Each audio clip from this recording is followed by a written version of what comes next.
Hello, hello. Salut Alexis. Salut. Salut. Salut Michel. Salut Jean-Dominique. On va attendre que les personnes arrivent. Tac.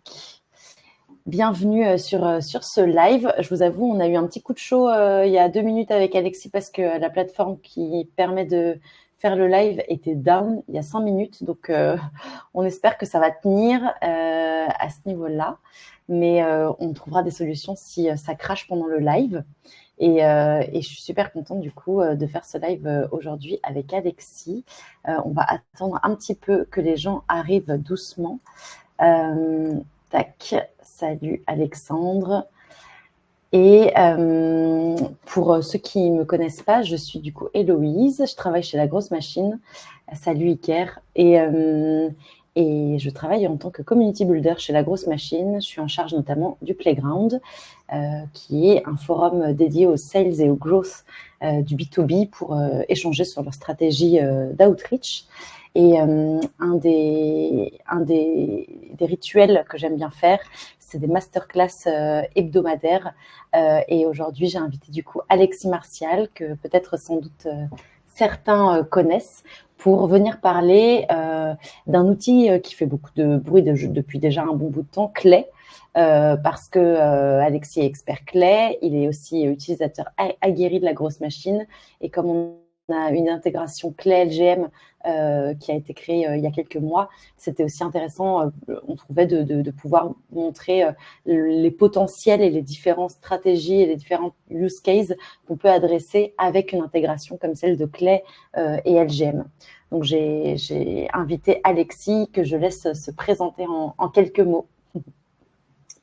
Salut, merci Héloïse. Salut à tous. Moi, c'est Alexis. Ça fait plus ou moins 8 ans que je travaille du coup dans le monde du SaaS en tant que growth. J'ai eu une expérience tant en agence que du côté client, ce qui m'a permis du coup de voir un nombre assez élevé d'enjeux, de contextes et de challenges différents. Et effectivement, j'utilise Clé depuis un petit temps là maintenant. Et honnêtement, je sais pas comment je faisais avant sans, parce que c'est en fait une fois que vous comprenez la mécanique et que vous avez une vision claire de ce que vous avez besoin ou ce que vous voulez automatiser, les choses sont vraiment différentes. Vous le verrez directement avec les use cases, mais voilà. Trop bien. Et est-ce que tu veux rapidement peut-être nous partager les 3 use cases Ouais. qu'on va voir ensemble aujourd'hui, juste le sommaire. Et d'ailleurs, juste j'en profite pour, avant qu'on commence, répéter de ne pas hésiter à poser des questions. Vous avez la possibilité de poser vos questions directement dans le chat ou dans l'onglet questions. Vous êtes juste un peu limité en nombre de caractères dans l'onglet questions, mais n'hésitez pas à vraiment poser vos questions. L'idée, c'est aussi que Alexis puisse répondre en direct à toutes vos problématiques. Et donc voilà, profitez de ce live aussi pour exposer vos challenges et vos défis actuels pour qu'on puisse creuser et vous débloquer au mieux. Top, merci. Juste du coup, pour revenir sur les use cases, il y en a trois qu'on va voir aujourd'hui. Le premier, c'est de traquer et relancer les anciens clients qui ont changé de job. Le deuxième, c'est de pouvoir du coup scraper le site d'un prospect pour vraiment segmenter son audience. Et on va utiliser du coup une feature spécifique dans Clay qui s'appelle Clayagent, qui est plugué à OpenAI. Et le troisième use case, c'est de transformer en fait ces leads inbound en machine de vente. Et là, plus spécifiquement, c'est pour, imaginons que vous ayez du coup un lead magnet ou que vous avez un produit où les gens peuvent s'inscrire comme la grosse machine sans l'intervention d'un sales. L'idée, c'est de pouvoir du coup enrichir, segmenter et scorer les leads de sorte à ce que les sales puissent se concentrer sur les opportunités les plus grosses et réduire le bruit qu'on pourrait avoir dans un Slack, par exemple, ce qui est assez compliqué si maintenant vous faites beaucoup d'ads et qui génèrent des leads. Donc voilà. Trop bien. On a une petite question de Paul, mais c'est parfait, c'est ce que je voulais justement avant de commencer vous dire. Pour ceux qui n'ont pas de compte La Grosse Machine ou qui n'ont pas de compte Clay, je vous mets là les liens directement. Tac. Alors, je vais vous envoyer ici un lien pour avoir des crédits clés, pour pouvoir justement commencer à utiliser clés parce que c'est quand même mieux. Et du coup, hop, ici, vous avez… Au pire, j'ai aussi un lien clé si jamais Voilà, donc je l'ai pas tant. vous avez sur ce lien 3000 crédits clés gratuits. Ça, c'est un premier point. Tac, je vous le mets aussi dans le chat. Et vous avez la possibilité, bien évidemment, de tester la grosse machine. Vous pouvez tester 15 jours la grosse machine sans souci. Je vous mets le lien pour tester gratuitement. Hop, la grosse machine. Tester gratuitement. LGM 15 jours. Voilà. Et je pense qu'on peut commencer le live maintenant que tout le monde a de quoi tester LGM et tester Clay. Cool. Allons-y alors. Tac. Tac. Est-ce que vous voyez bien mon écran? Yes. Ok, je vais skipper rapidement cette partie, mais donc grosso modo, ça, ce sont les use cases qu'on va voir, donc comme expliqué précédemment. Mais avant vraiment de rentrer dans les use cases, ce que j'aimerais bien faire avant toute chose, c'est de reprendre juste les bases au niveau de l'outbound, parce que c'est important pour la suite. Moi, pour avoir fait quand même pas mal de boîtes ces derniers temps, je remarque qu'il y a toujours un problème, c'est que la plupart des boîtes en fait font de l'outbound de la même manière. C'est-à-dire qu'elles utilisent en fait le vieux playbook qui est de faire de l'outbound en masse, qui est un peu personnalisé mais qui n'est plus vraiment. Et ce qui fait que aujourd'hui, euh, c'est plus, il en faut plus en fait, à cause de l'AI, à cause du fait que grâce ou à cause d'outils comme Q qui permettent entre guillemets à beaucoup de gens de prendre la main sur l'outbound, ça augmente le bruit et ce qui veut dire que les taux de conversion sont de plus en plus faibles. Donc, le jeu a changé. Mm. Le jeu auquel on jouait entre guillemets avant jusqu'en 2024, c'était quoi? C'était de construire des listes sur base de critères firmographiques, donc taille d'entreprise, industrie, pays. Ensuite, on avait une liste de boîtes, on avait récupéré les contacts intéressants depuis une seule source de données, ça peut être Apollo, Casper ou autre. Et ensuite, on envoyait des emails at scale en segmentant seulement sur base du job title. Donc ça, entre guillemets, c'était le playbook d'avant qui fonctionnait bien jusqu'à un certain moment, mais aujourd'hui, ce playbook, il est obsolète. Maintenant, quel est le nouveau playbook au niveau outbound? Non, pardon, excusez-moi. En gros, ça ressemble à ça. Aujourd'hui, la plupart du temps, quand on reçoit des emails, que ce soit un CEO, peu importe le profil, on a toujours ce genre de mécanique. C'est salut, j'espère que tu as bien reçu mon email, blablabla. Bla, bla, bla, bla. Et en fait, ça fonctionne pas. Donc, le nouveau playbook, il se base sur beaucoup de choses. Il se base notamment sur la mise en place de techniques et de mécaniques pour aller au-delà des règles anti-spam. Pourquoi? Parce qu'en fait, les problèmes qu'on rencontre aujourd'hui, c'est que les cycles de vente se sont allongés depuis le Covid et la concurrence est extrêmement rude. Il y a plus de 11 000 outils en Martech qui ont été recensés juste en 2024. Donc là, le playbook dont je parle, c'est de construire des listes sur base de ces clients existants, cibler les prospects au bon moment grâce aux intent signals notamment, et ensuite, en fait, en gros, on se focalise sur la qualité versus la quantité. Donc on utilise le contexte de la boîte et on personnalise son message. Donc ça ressemble à ça. Euh, la clé, en fait, dans ce playbook, c'est vraiment de pouvoir aider les équipes sales à prioriser ses efforts. Donc, vraiment identifier et cibler le top 40% des comptes et ignorer le reste. Quand je parle de 40% des comptes, on a plus ou moins 10% dans la masse qui sont des gens qui sont à la recherche de manière active à une solution comme la vôtre. Il y a 7% qui sont dans des recherches passives qui ont l'intention de changer. Et ensuite, on a 30% qui sont arrivés à un niveau de pain tellement élevé qui commencent à se poser des questions sur est-ce qu'il y a une solution qui existe aujourd'hui. Donc, l'idée, c'est vraiment de pouvoir se concentrer sur ces comptes-là. Et pour y arriver, en fait, ce qu'il faut faire, c'est qu'il faut que vous repreniez, en fait, du coup, toutes les boîtes qui sont dans votre ICP, de pouvoir les segmenter avec un niveau de scoring et en rajoutant du coup une couche d'intent signal.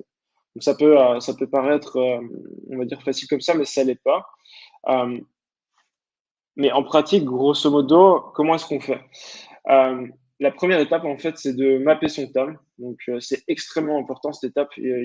La plupart des boîtes avec lesquelles j'ai collaboré jusque maintenant n'étaient pas forcément à ce stade-là.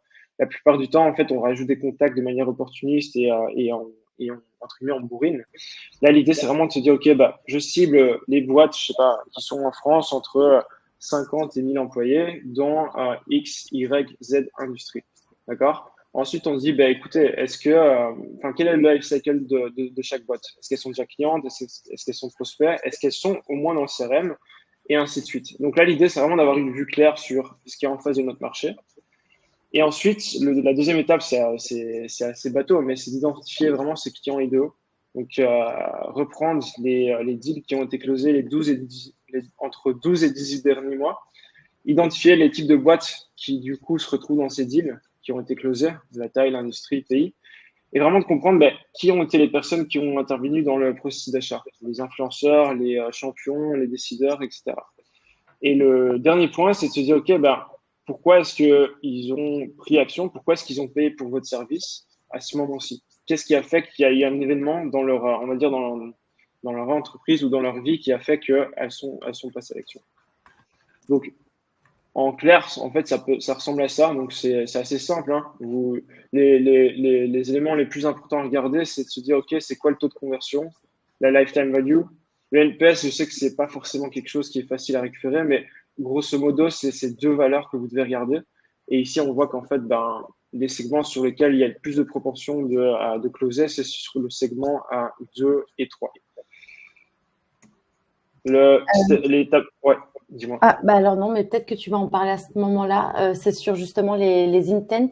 On a une question d'Alexandre qui dit peux-tu préciser les intents? Est-ce que tu utilises pour justement aller les choper? Est-ce que c'est via Clay, Ouais. Mantic ou autre? On peut en parler après, mais justement, j'avais passé justement sur les intents. Ok, ok, Euh, donc, en gros, les intents, pardon, l'étape 3, c'est vraiment d'identifier, du coup, sur base de cette analyse de deal, identifier les événements clés qui font qu'il y a une propension à acheter. Euh, Idéalement, moi, ce que je conseille quand on débute là-dessus, c'est vraiment de prendre sur des intents qui sont plus ou moins, on va dire, mainstream, sur lesquels c'est aussi plus ou moins facile de récupérer l'information. Donc, j'en ai groupé une partie ici. Je vous partagerai par la suite le lien vers le tableau. Mais moi, ce que je conseille, c'est de commencer par un voire deux intents max, de tester les choses plus ou moins manuellement et ensuite de scaler avec des outils plus précis.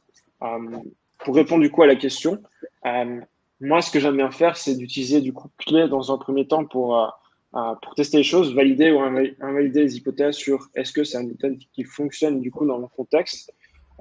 Et si pas, c'est pas grave, je passe au suivant. C'est clair? ok, très clair. Et la dernière étape, du coup, c'est ce que je disais juste avant, mais c'est vraiment d'essayer de lancer des tests et voir ce qui fonctionne ou fonctionne pas sur votre boîte. Et c'est hyper important, du coup, de personnaliser donc, en fait, son message par rapport à ce qui a été récupéré en amont. Et ce que j'aime bien faire, moi, personnellement, c'est pour un ICP, c'est de tester trois messages différents et ça peut être un intent, sans intent ou autre. Parce que parfois, la réalité, c'est que les intents ne fonctionnent pas toujours dans 100% des cas.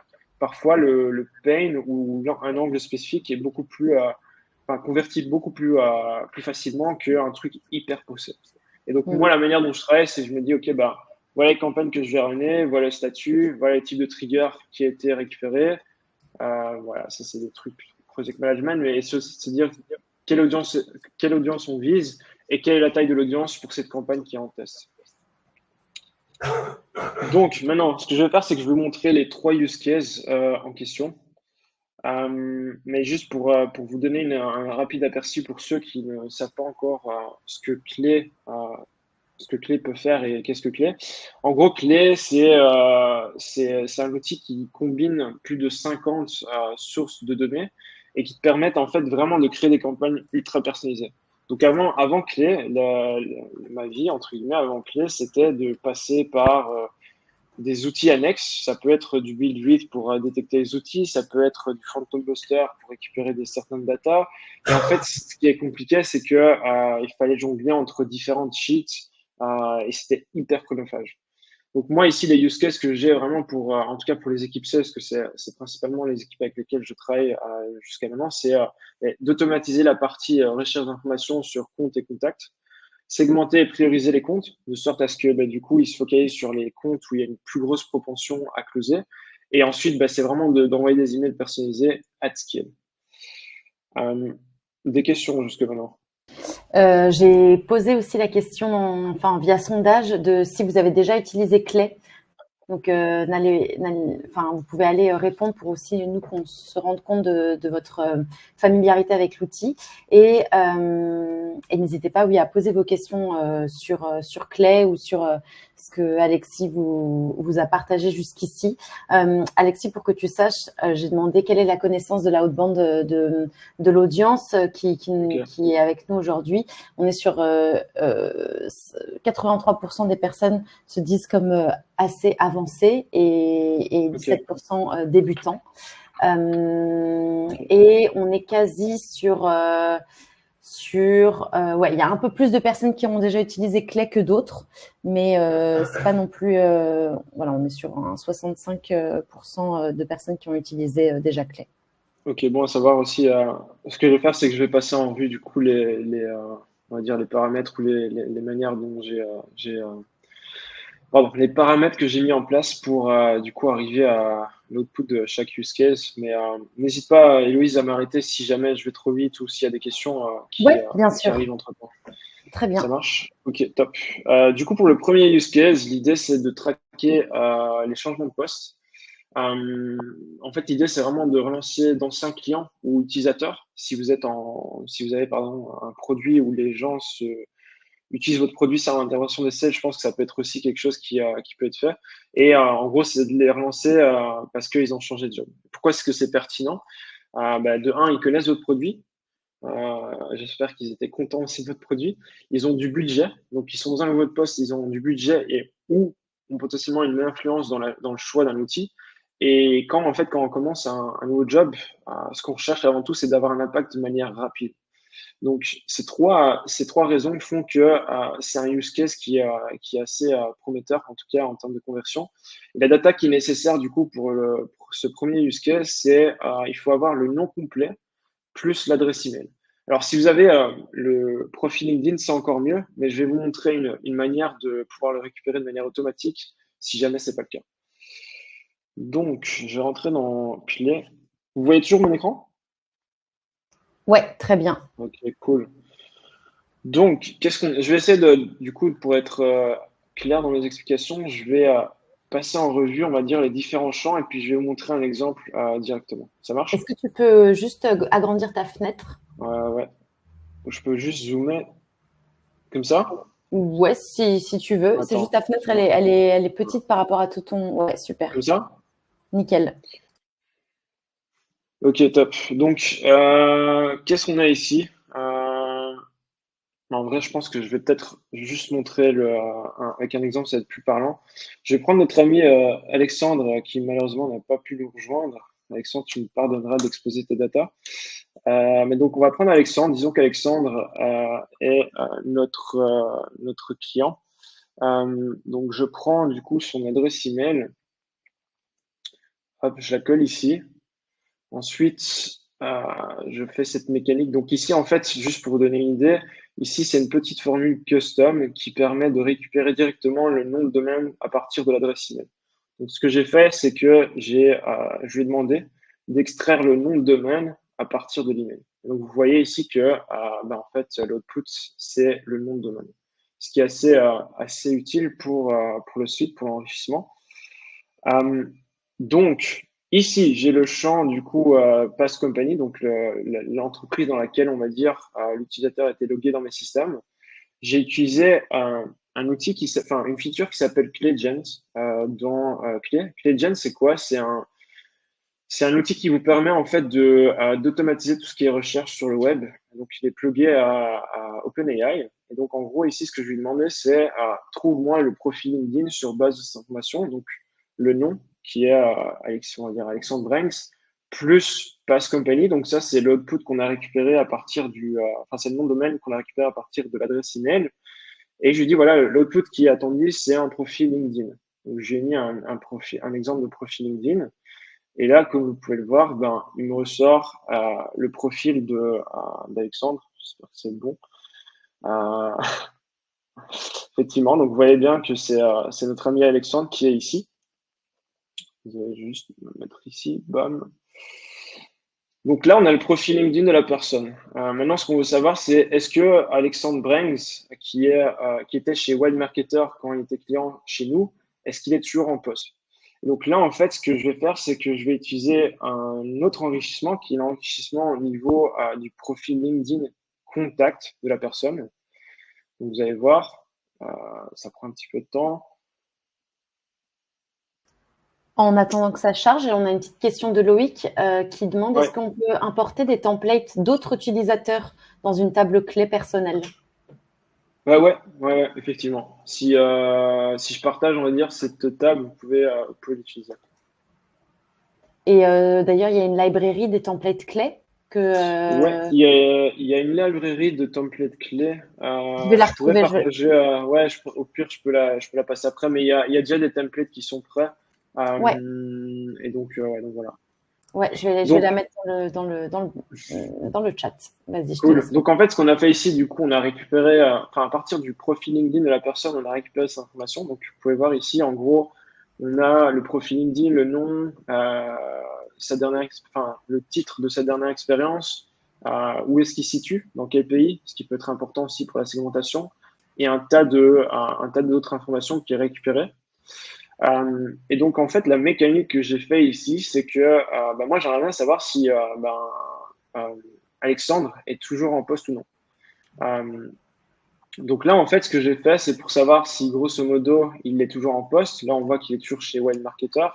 D'ailleurs, juste, non, je vais pas le montrer parce que c'est pas pertinent, mais euh, si je prends ici, c'est une autre formule. Donc, c'est une formule custom qui est, en fait, je lui demande de comparer le pass company, donc c'était le nom de domaine qu'on a récupéré à partir de l'email, et le nouveau company, donc ce qui se base sur la dernière expérience. Si ça match, alors marque-le comme no change, donc il est toujours en poste. Sinon, alors marque-le en changement de poste. Donc là, ce qu'on a fait, c'est que maintenant, on a une vue sur quel est le statut au niveau de son expérience. Ensuite, ce que j'aimerais bien savoir, bon, après, c'est un bonus, mais c'est depuis combien de temps est-ce qu'il est en poste dans sa nouvelle boîte?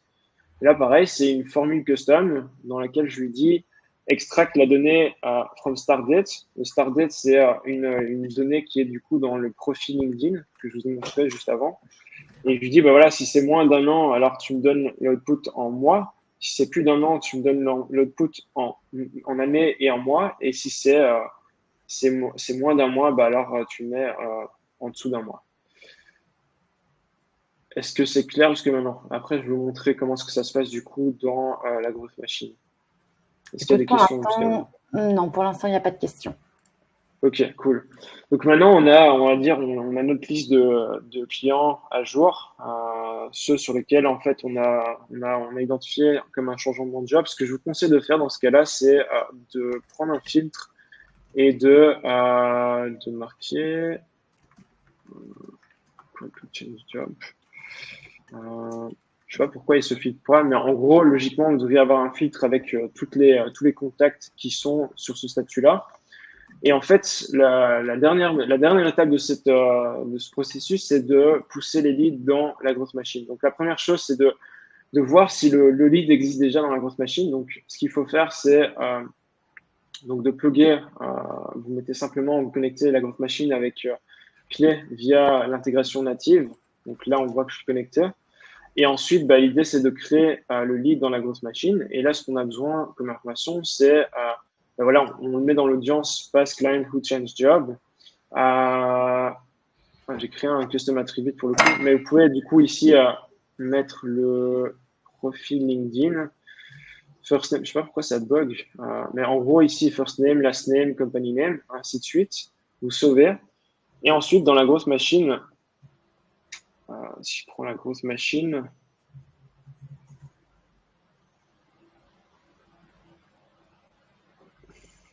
désolé, on voit bien qu'Alexandre a été créé dans l'audience en question. Donc, quand on regarde du coup les informations, on voit bien elles sont loguées ici. J'ai mis également le profil LinkedIn, mais qui en attribue en custom attribute. Et en fait, à la suite, ce que vous pouvez faire, c'est de mettre cette personne, enfin ce lead, dans une campagne. Vous pouvez voir ici. Donc, c'est une campagne que vous pouvez utiliser directement. C'est un template LGM. Vous pouvez voir ici, bah voilà, l'audience, c'est celle qu'on a sourcée depuis Clé. Donc, voilà, ça c'est pour le premier use case. Est-ce qu'il y a des questions? Trop bien. Merci beaucoup, Alexis. Est-ce que, oui, vous avez des questions? Pour l'instant, ça a l'air de bien suivre. Dites-nous si vous avez déjà testé des choses sur cet intent qui est le changement de job. Ce serait intéressant. Ou si vous avez des problématiques sur un use case qui est le vôtre. Je le disais dans le chat, mais vous pouvez poser vos questions à l'écrit ou simplement demander à monter sur scène pour qu'on puisse aussi échanger de vive voix. Mais s'il n'y a pas de questions, je pense qu'on peut enchaîner avec le second use case. Cool. Donc, le second use case, tac. Le second use case, c'est de créer des audiences hyper segmentées. Donc, l'idée, c'est en fait d'enrichir les comptes pour identifier ceux qui ont un besoin potentiel maintenant. Donc, ça se réfère à ce que j'expliquais avant, c'était plus ou moins le top 40% des comptes. Et pourquoi c'est pertinent? Ben, ça permet vraiment d'automatiser la partie recherche d'informations qui généralement est faite par des équipes SDR ou encore pire, des students. L'idée, c'est aussi de pouvoir du coup créer un message pertinent sur ce qui a été identifié au niveau de la segmentation. Et bah, finalement, c'est toujours entre guillemets le nerf de la guerre, mais prioriser les efforts sales. Donc, pour ce use case, la seule chose dont vous avez besoin, c'est le nom de domaine d'une boîte. Simplement ça, et après, je vous montre la mécanique. Du coup, pour vous présenter ce use case, ce que j'ai fait, c'est que j'ai pris l'exemple de Pledzi. Pour ceux qui ne connaissent pas Pledzi, c'est un outil de marketing automation qui cible les boîtes B2B en France. Et donc, l'hypothèse de ciblage que j'ai en regardant rapidement le site et les cas clients, c'est que une cible pertinente pour moi, c'est une boîte B2B qui est basée en France, qui a déjà au moins soit un blog ou une newsletter, qui n'utilise pas de solution concurrente, parce que c'est un peu comme si vous essayez de changer, de convaincre pardon quelqu'un de passer d'HubSpot à un autre CRM. C'est extrêmement compliqué parce qu'il y a énormément de friction dans le changement. Et le troisième critère de ciblage, c'est que, à mon avis, il faut au moins une personne qui soit en marketing. Sinon, je pense que c'est pas forcément pertinent d'aller aussi loin au niveau outils. Les autres nice to have, c'est ce que j'ai en regardant, du coup, encore une fois sur le site, je vois qu'ils proposent tout ce qui est création de landing page, livre blanc, etc. pour la partie capture de leads. Donc là, ce que je me dis, c'est si j'arrive à récupérer l'information, est-ce qu'il y a des livres blancs et est-ce qu'ils font des ads? Parce que s'ils font des ads, potentiellement, ça veut dire qu'ils ont du budget et ce qui veut aussi dire que ils sont un peu plus qualifiés. Est-ce que c'est clair? Très clair. Cool. Donc, je vais vous montrer ça du coup directement dans Clé. Vous voyez toujours mon écran? Ouais. Cool. Donc ici, ce que j'ai, c'est une liste de boîtes, d'accord, avec le nom de la boîte. Ça, c'est un nice web, mais le company domain name. Donc, généralement, ce que la plupart des gens font, c'est que soit tu as des extraits des boîtes depuis CSNAV ou puis Apollo de Company CPI, en fait, ce que vous pouvez faire, c'est juste taper votre nom de domaine ici. Ensuite, la seconde étape, c'est de se dire, OK, comment est-ce qu'on peut trouver automatiquement, du coup, la page LinkedIn pour par la suite segmenter chaque entreprise. Donc, vous avez ici une feature qui s'appelle Script Website, d'accord? Ça coûte un crédit. Et donc, grosso modo, ce que je lui demande ici, c'est, je lui mets l'input, c'est le company domain name. Et ensuite, ce que je lui demande de faire, c'est de m'extraire tous les liens qui sont en rapport à des réseaux sociaux, donc LinkedIn, Facebook, Instagram, etc. D'accord? C'est tout. Donc ici, on peut voir qu'il a extrait, il a identifié il y a 8 liens. Non, pardon, ça c'est les 8 liens que vous pouvez extraire, mais il en a identifié un, deux. Donc LinkedIn et YouTube. Et donc, on peut voir ici dans le détail l'output de la company page. Donc, ce que je fais, pardon, excusez-moi, ce que je fais en général pour organiser mes tables, c'est que je prends l'output et je le rajoute comme nouvelle colonne. Donc, c'est ce qu'on a du coup ici. La deuxième étape, c'est d'utiliser un autre enrichissement qui s'appelle Enrich Company, donc qui part d'une page LinkedIn, d'accord. Et en fait, là, ça va me donner un peu comme la même mécanique pour au niveau enrichissement contact que je vous ai montré précédemment. Ça va enrichir un certain nombre d'informations qui sont très pertinentes. Donc le nom, la taille, le nom de domaine et ainsi de suite. Enfin, vraiment, même les différentes localisations au niveau bureau. Donc ça peut être aussi pas mal si vous voulez faire du cross-sell. Mais ici, ce qui m'intéresse plus particulièrement, ce sont l'employee count. Donc il faut savoir qu'il y a une petite un petit problème en fait dans LinkedIn, c'est que quand vous faites vos listes et que vous mettez par exemple les boîtes entre 50 et 500, donc vous travaillez par range. Le problème avec ça, c'est que c'est les compagnies qui peuvent décider si, par exemple, moi aujourd'hui, je me mets entre plus de 500 employés. Et en fait, quand vous regardez dans le détail, vous vous rendez compte qu'il y a, je sais pas moi, 3 employés. Donc, une bonne pratique, c'est vraiment d'enrichir au niveau de l'employee count parce que ça va afficher vraiment le nombre de personnes qui sont identifiées dans cette entreprise. Donc ici, vous avez le headcount. Donc on voit qu'il y a différentes tailles. Ce que je fais par la suite, c'est de me dire, on va travailler par segment. Disons qu'on a 3 segments. On a le segment 1, 2, 3 et c'est par taille. Et ce que je fais, c'est que je prends du coup une formule custom. Je dis voilà, on va récupérer la data au niveau du headcount. Si c'est entre 0 et 50, tu le marques comme tier 3. Si c'est entre 51 et 250, marque-le comme tier 2. Sinon, marque-le comme tier 1.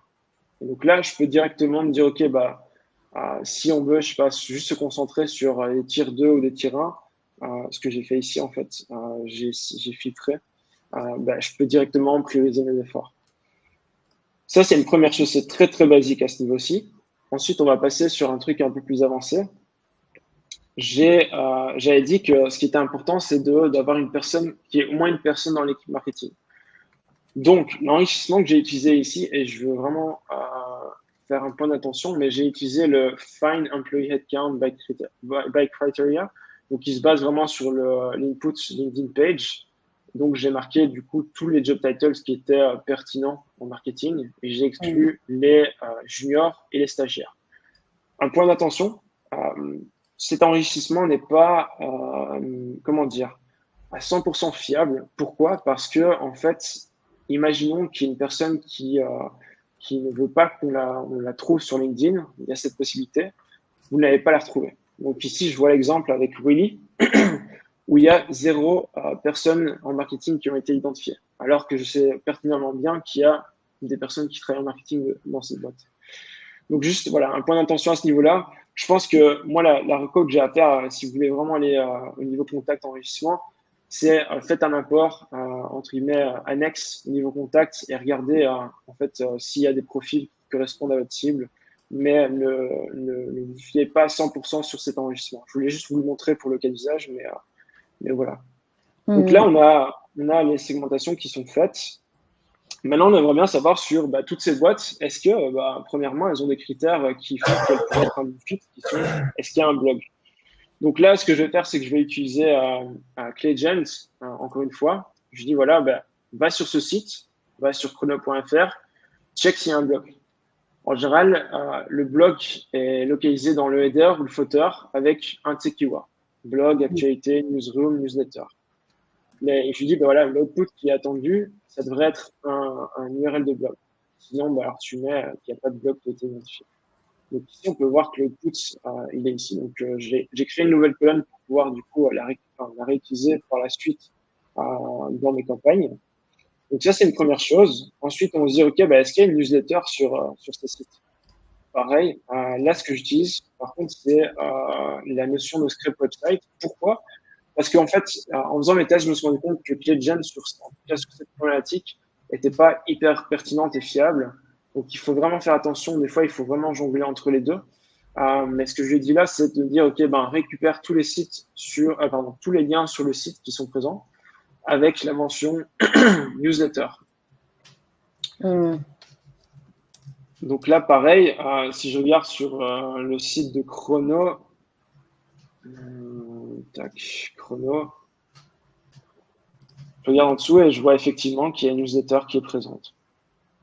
Est-ce qu'il y a des questions jusqu'à maintenant? Comme ça, je passe à la suite. Ouais, il y a une question. Alors, il y a deux questions. Il y a une première question qui, je pense aussi, faisait un peu écho au premier use case qui demande est-ce que tu repasses sur chaque profil pour éviter les erreurs parce que LinkedIn est sur du déclaratif et pas fiable à 100%. Donc, comment tu gères ça? C'était par rapport au job title et du coup, comment tu gères aussi ceux qui sont dans 2 jobs en cours? Deux jobs, en fait, ouais, c'est une bonne question. Ce qu'il faut faire, c'est vraiment de faire par petit batch. Donc, se dire, OK, on prend, je sais pas, un batch de 50, on fait un test, on voit si la pertinence de la data est là. Si elle l'est pas, il faut affiner du coup son prompt. Il y a rien à faire.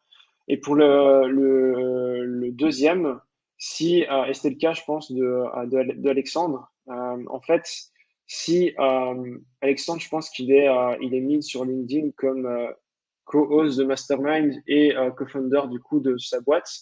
En fait, ce que j'aime bien faire, je vais essayer de vous remontrer, je vais vite repasser ici, mais en gros, ce qu'il faut faire, c'est d'aller dans, tac, tac, expérience, où est-ce que c'est expérience, voilà. Non, pardon, ça c'est moi. Mais en gros, mais en fait, ça s'applique également à moi parce que moi, donc j'ai entre guillemets ma boîte de freelance et je suis aussi marqué comme créateur sur Clé. Mais donc, ce que j'aime bien faire, c'est de prendre l'expérience qui est à ce niveau-là. Et donc, il va prendre entre guillemets la dernière expérience, mais la plus pertinente. Ce qui évite du coup de se retrouver dans des cas où, je sais pas, imaginons que quelqu'un me fait un sales outreach et me dit voilà, j'ai vu que tu travaillais chez Clé, justement, on a aidé cette boîte-là, enfin, on a aidé des boîtes dans des situations similaires à grossir. Du coup, le message n'est pas pertinent. Et ça, en fait, ça arriverait si, par exemple, on prenait la data à ce niveau-ci, latest experience. Donc, ce que je recommande, c'est de prendre la data au niveau expérience 0. Est-ce que ça répond à la question? Allô, allô? Oui, pardon, j'étais en mute. Je disais que je pense que oui, mais n'hésite pas, Paul, à nous dire si tu as besoin de plus de détails. Il y a Elise qui pose la question, là, pour le coup, sur le deuxième use case. Ouais. Tu parlais du coup Elle demandait, est-ce que si c'est une newsletter sur LinkedIn, Substack ou autre, on peut récupérer l'info? En tout cas, sur la mécanique que j'ai ici, non, parce qu'en fait, l'input que je lui donne, c'est le site web. Donc, ça va être compliqué. Mais en vrai, pour répondre à cette question, et ça répondra à moitié, mais il faut vraiment se dire, OK, si demain, je vais rechercher cette information de manière manuelle, par quelles étapes est-ce que je passerai? Et donc, Hmm. je pense que dans ce cas-là, ce serait de dire, OK, je prends company name plus newsletter, je vais dans Google et je regarde s'il y a un truc. Et là, en vrai, la réponse à cette question, ce serait du coup de passer par cet enrichissement qui est un perform search from Google. Mais Tu du peux coup, ça remontrer, demande que, pardon? Où est-ce que... ouais, Ouais, add enrichment, je ok. vous êtes dans Enrichment, puis Google, puis perform search. Ok. Mais encore une fois, voilà, il faut affiner ses recherches. Je pense que là, dans ce cas-là, ça reste quand même des edge cases. Parce que généralement, si c'est des boîtes entre guillemets qui ont une newsletter, honnêtement, oui, 80% des cas, ça sera affiché sur le site web. Mais voilà. Ok. Après, n'oubliez pas que vous pouvez utiliser ClickGen pour remplir, je sais pas, 80% des tâches qui sont manuelles et donner les 20% qui restent à des humains, que ce soit des SDR ou des étudiants, enfin, peu importe la personne, mais euh, je pense que c'est la meilleure des manières, c'est pas juste de se reposer entièrement sur Clé, mais de voir comment est-ce que Clé peut arriver comme extension dans la partie recherche d'informations. Ok, bien sûr. Donc, j'en étais où du coup? On aura une J'avais fait dernière la question, newsletter. mais Ouais, dis-moi. je la garde, je la garde pour le troisième. Ce sera intéressant de conclure sur ça. C'est la question de Loïc. Ok, cool. L'autre information, c'était de savoir est-ce qu'il y a des livres blancs ou non. Pareil, la même mécanique que la précédente, qui est avec la newsletter, c'est d'utiliser Script Website, d'aller extraire tous les liens qui sont sur le site et de mettre livre blanc comme keyword dans la recherche. Si je prends du coup juste mon trait, parce que je pense que ça peut aider également, mais si je vais sur Budget Box, j'espère que je ne me suis pas trompé, mais quand je vais, donc ici, on voit qu'il y a des informations, mais on voit pas forcément livre blanc, on voit des ressources, on voit un certain nombre de liens. Et en fait, vous pouvez voir ici dans l'onglet ressources, il y a effectivement des livres blancs. Donc voilà, ça, juste pour vous montrer le use case en question, avec un Hmm. exemple. Donc on a récupéré cette information. La dernière qui est importante, c'est de savoir est-ce qu'aujourd'hui cette boîte utilise un outil de marketing automation. Donc là, pour trouver cette information, j'utilise un outil qui s'appelle Bidwith, d'accord. Euh, donc, pour récupérer cette information, ça coûte plus ou moins 2 crédits si vous passez par clé. Par contre, vous pouvez toujours, si vous avez un abonnement chez Bidwith, vous pouvez connecter du coup l'API et ça vous coûtera entre guillemets rien du tout. Et là, ce que j'ai fait, c'est que l'input, c'est le company domain name, donc c'est le site web de la boîte. Et j'ai mis, du coup, entre guillemets, toutes les solutions de marketing automation qui sont pertinentes et que je veux pouvoir identifier. Et je veux, par contre, ça, c'est un truc hyper important, je veux m'assurer que le last detect date, c'est en 2024. Parce que ce qui peut arriver, c'est que vous pouvez, du coup, prendre, je sais pas moi, expertconnect.com, aller sur Bitwith, regarder la liste. Et en fait, dans la version gratuite, vous avez qu'un aperçu réduit de ce qui est en termes d'équipement outils. Dans la version payante, vous avez également la possibilité, du coup, de non seulement voir les outils qui sont utilisés, mais de voir ceux qui sont encore utilisés en cours. Enfin, aujourd'hui, pardon. Donc voilà, ici, ça c'est le setting pour la partie identifier des outils de marketing automation. Donc on peut voir qu'Expert Connect aujourd'hui utilise HubSpot et Mailjet. Peut-être potentiellement il utilise HubSpot pour tant la partie CRM que marketing automation. Donc voilà, ça, ce qui veut dire que pour Expert Connect et Willy, ça va être compliqué de les faire changer ou de les faire changer du coup d'outils, à moins qu'ils soient vraiment pas contents d'HubSpot et que ce soit trop cher, mais ça dépend encore une fois de la taille de la boîte. Et un des derniers enrichissements aussi que j'aime bien faire, c'est de savoir, ok, aujourd'hui, sur quel CMS est-ce qu'ils utilisent pour faire leur blog, leur landing page et autres. Et là, c'est pareil. Encore une fois, je pense qu'ici, c'est un nice to have, mais j'utilise aussi du coup Buildwith. Et là, je marque, voilà, j'utilise Webflow, WordPress, Drupal, HubSpot, Wix, Squarespace et Odoo. Et ce qu'on voit, par exemple, pour Welly, on sait qu'ils utilisent Webflow. Donc, on peut voir, on a vraiment une vue assez complète de l'équipement de la boîte. Et le dernier, ça c'était vraiment important, mais c'est savoir au niveau budget, parce qu'aujourd'hui, ils utilisent quand même du budget pour promouvoir des assets marketing qui sont du coup clés pour Pledzi, puisque leur produit c'est d'essayer d'augmenter la génération de leads pour leurs clients. Et en fait, ce que j'ai fait ici, c'est que j'ai pris pareil, Buildwith, et je dis voilà, va sur le site et dis-moi si aujourd'hui tu retrouves du coup ces keywords. Donc ça, c'est vraiment les keywords qui sont associés aux ads, ce qui me permet de dire ok, aujourd'hui, on voit que par exemple Willy fait des ads sur LinkedIn et sur Google, et les autres, on voit que c'est simplement sur un canal. Donc voilà, ça clôture le deuxième use case. Des questions? Tac. Alors, on a quelques petites questions, oui. Ouais. Euh, Élise, je vais juste arrêter le partage parce qu'il faut que j'aille dans l'autre compte. ouais, Mais je t'écoute en attendant. ouais, ouais, bien sûr. Il y a du coup Elise qui demandait est-ce que Clay peut aller scraper des données sur Instagram? Hmm, t'as Oui, je pense que tu peux aller récupérer des informations depuis Instagram. Je t'avoue que j'ai jamais fait ce use case-là parce que j'avais pas de projet dans ce sens-là, mais je sais que tu as un peu comme Fandobuster qui permet de récupérer un certain nombre d'informations. Dans la même dynamique, si je pense que tu dois utiliser Scrape Website plus un clé Gent. Donc Scrape Website pour récupérer le compte Instagram de la boîte et ensuite un clé Gent pour dire bah voilà si tu as des informations spécifiques que tu veux récupérer, bah, lui demander du coup d'aller visiter le compte Instagram et du coup d'identifier les informations qui t'intéressent. Alors, je me permets de compléter du coup ta réponse. Il y avait un thread sur le Playground qui avait été écrit là-dessus, sur comment scraper de la recherche Instagram et même faire de l'outreach sur Instagram par la suite. Donc, je mets le lien vers ce thread, Élise. Tu as toutes les informations normalement. Donc, c'est d'autres tools dédiés vraiment à ça. Un tool qui s'appelle le IG Leads.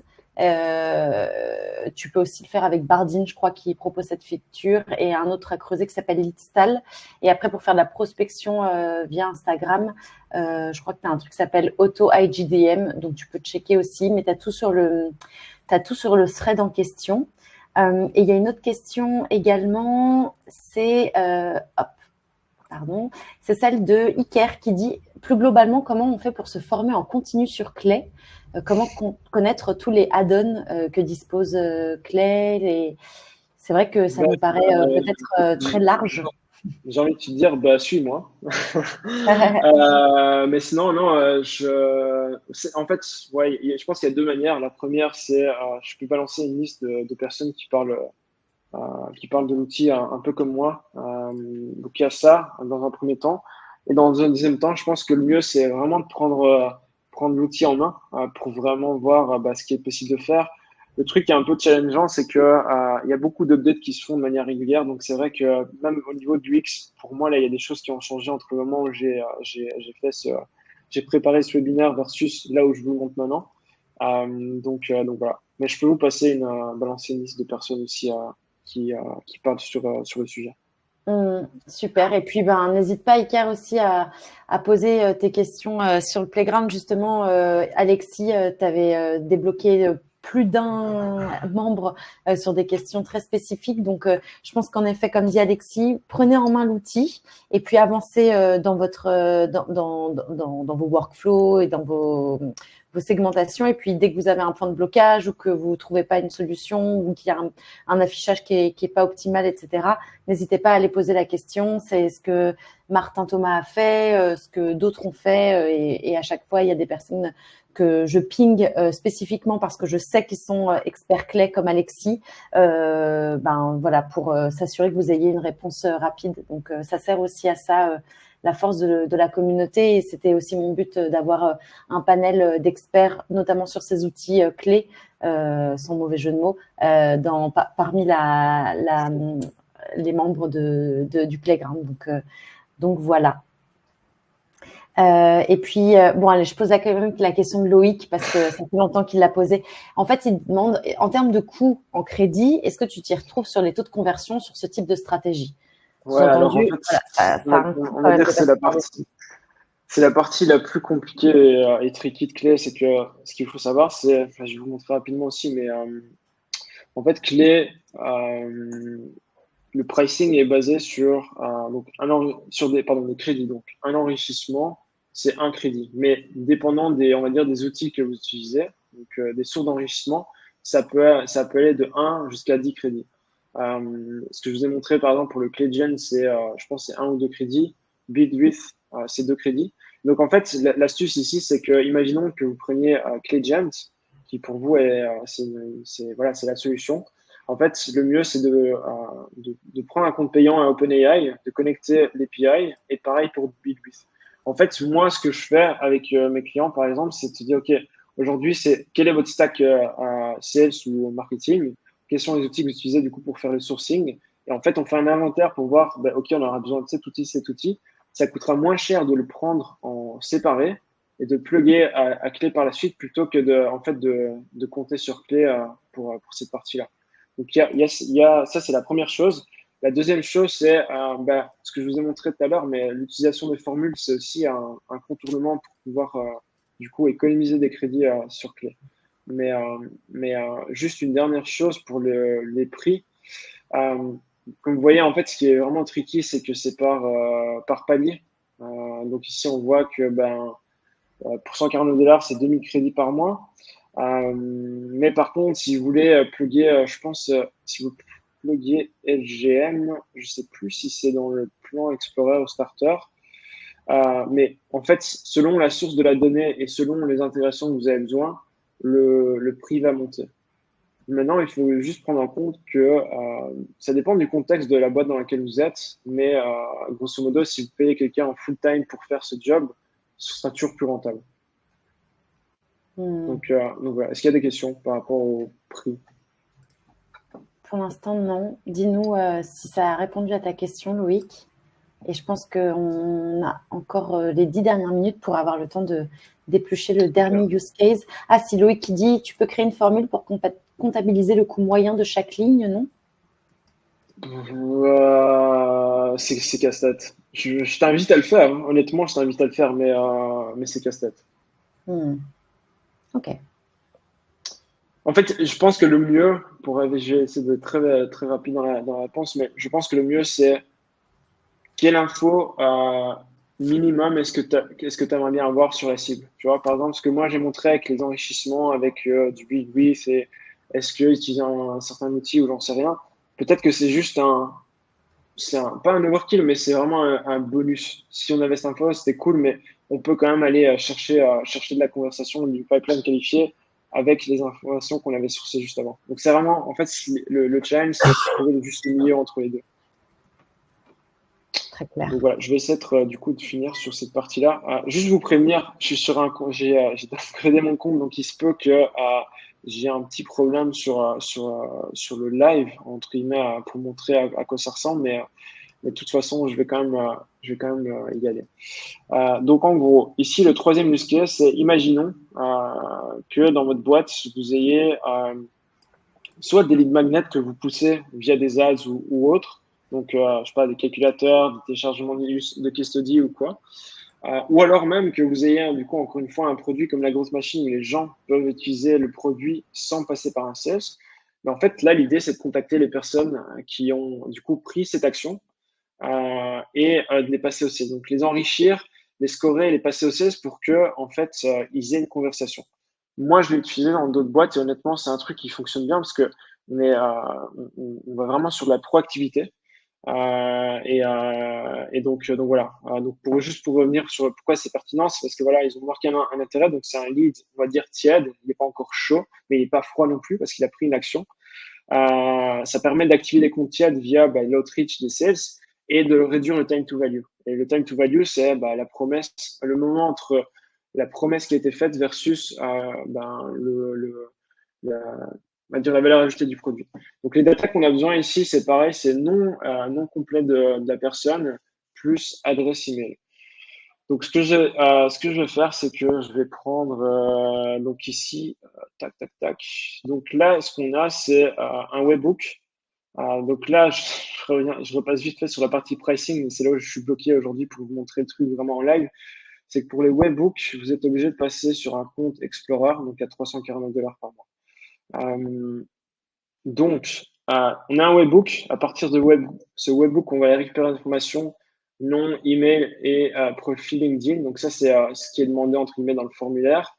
Et ensuite, on va enrichir la personne pour savoir où est-ce qu'elle travaille et quels sont les job titles, euh, quelle est la taille de la boîte, l'industrie, et de sorte à ce qu'on puisse du coup directement qualifier le lead. Donc ici, je vais reprendre l'exemple de Bill Gates parce que j'ai pas envie d'afficher, on va dire, des données de personnes. Tac, tac, je reprends juste ici, tac. Donc l'input ici, ça peut être n'importe quoi, hein. C'est un webbook, mais dans mon exemple, j'utilise du coup Typeform. Donc je vais faire Bill Gates, tac, email. J'espère que Bill ne va pas recevoir la notification Typeform, mais j'en doute. Tac, son profil LinkedIn. Euh, Son profil LinkedIn. Je ne sais pas ici. Désolé, je vais vite reprendre le profil LinkedIn de Bill. Voilà, hop,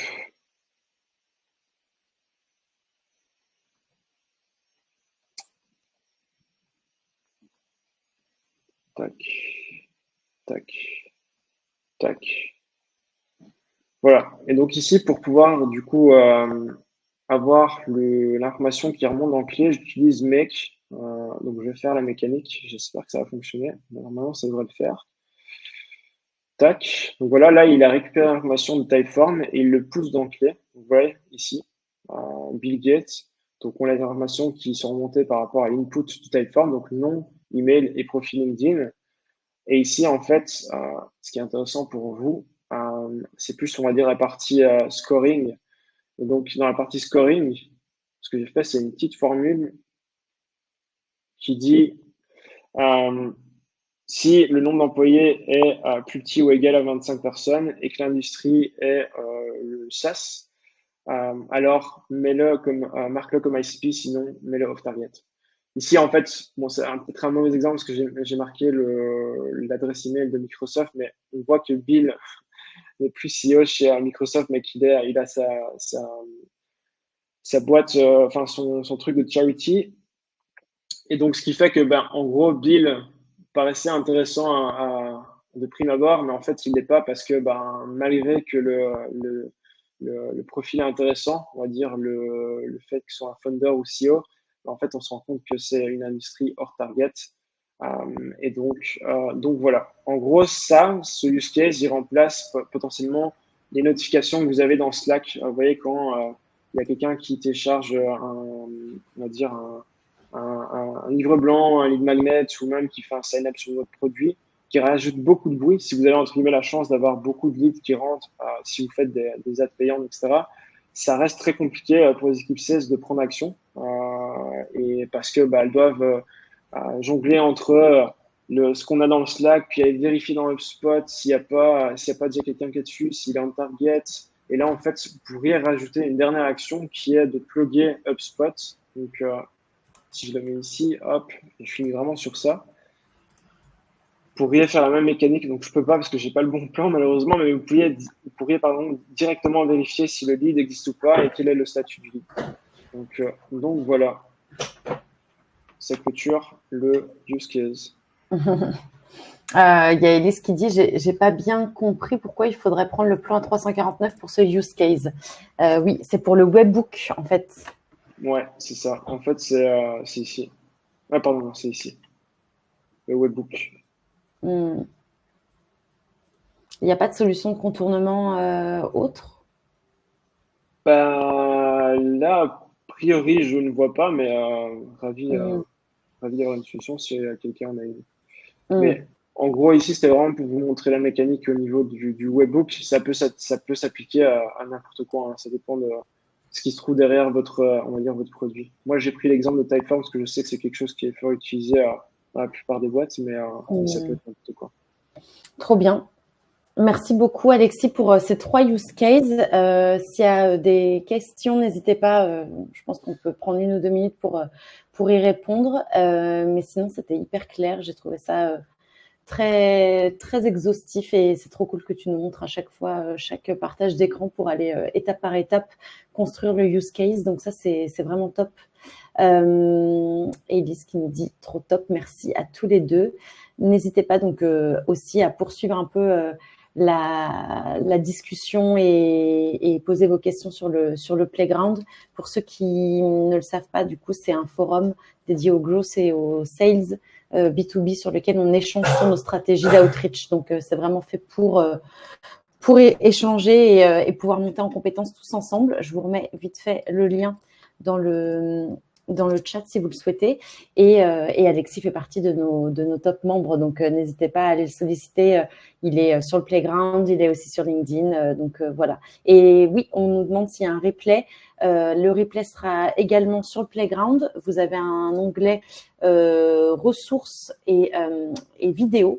Donc, je vous remets le lien directement, mais tout sera là. Et après, est-ce que toi, Alexis, tu voudras nous partager la presse? Ouais, je peux partager la presse. Trop bien. Bah, écoute, j'ai envoyé le lien vers les masterclass, les replays. Donc, d'ici aujourd'hui, fin de journée, ce sera en ligne là-dessus et je joindrai du coup la presse au replay sans problème. Ça Un grand marche. merci, Alexis. Est-ce que tu veux conclure avec un petit mot pour finir? Non, écoute, bah, déjà, merci aussi pour l'invitation.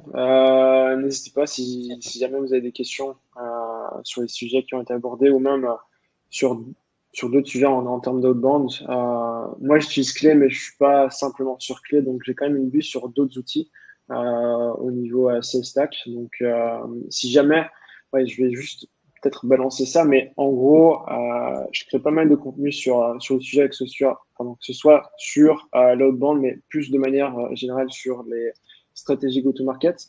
Je balance le lien ici. Attends, euh, Dans le je chat, sais ouais, même pas, ce dans sera le chat, voilà. Vous pouvez retrouver du coup d'autres exemples de tactiques, de stratégies pour les boîtes B2B sur mon Notion. Donc, n'hésitez pas à les checker.